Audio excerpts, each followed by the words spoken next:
Hey all, it's a beautiful day, so I decided to do my video blog outdoors today. And we are in the fourth of a series of blogs where I look at imitating Jesus, looking at the way he lived and the things he did, because it can help us live our lives the way God wants us to live them. And my thought today comes from a whole variety of verses. But before I get to that, let me start by saying, I've been to and have gone to and officiated at a lot of funerals. And over the years, the funerals have had a wide variety of ages and styles.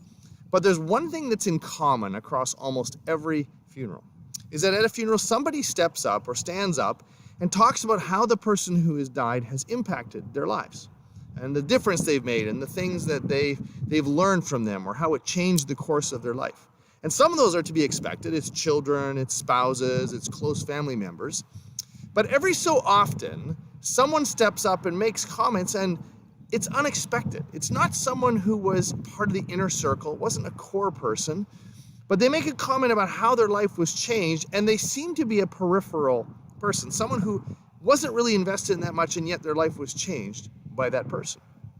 They're the kind of stories that we would all love to have. And it got me thinking about Jesus. Jesus invested his life in 12 disciples. He poured a lot of his energy into them. But one of the things you notice if you read through the life of Jesus is that he was constantly surrounded by crowds. In fact, over 80 times in the Gospels, the crowds are mentioned. Crowds that forced Jesus to teach from a boat. Crowds that followed him. Crowds that gathered. And Jesus did lots of things in crowds. He healed people in crowds. He did miracles in crowds. He fed a crowd of 5,000 people. He challenged the Pharisees in the middle of crowds. And crowds adored him. They followed him. They listened to him. They delighted in him. But those same crowds got angry at him. They criticized him. They abandoned him. They tried to push him off a cliff. And ultimately, they shouted for his crucifixion. And when Jesus died, there was no one from the crowds that was interceding on his behalf.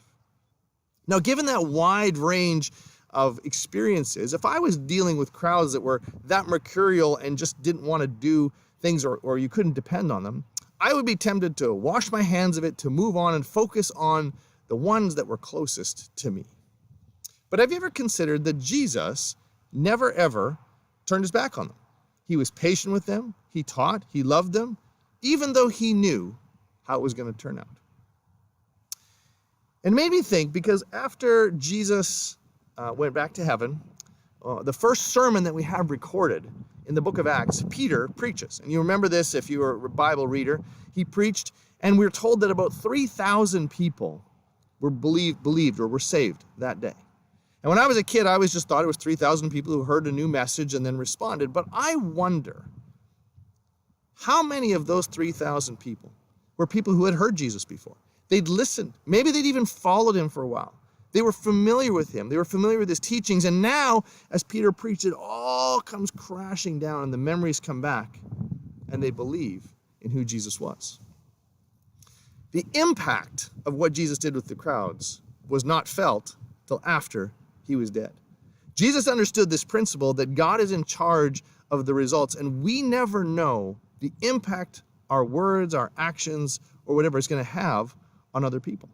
This is an incredibly freeing concept, because we should still plan, we should still be intentional, we should still invest ourselves in our kids and our grandkids and those that are closest to us. But it puts the pressure on God, not us. Our call is to be faithful, to simply embrace the opportunities that are in front of us and let God deal with the long-term results. Because we will never know which encounter, which opportunity, which prayer, which word, which thing that we do might just change the trajectory of someone's life and set them up for something so much better. And so at the end of our lives, at our funeral, or maybe even better, in eternity, wouldn't it be great to hear stories from people whose lives were changed because we were willing to invest even when we couldn't see the results? Have a great week. Till next time.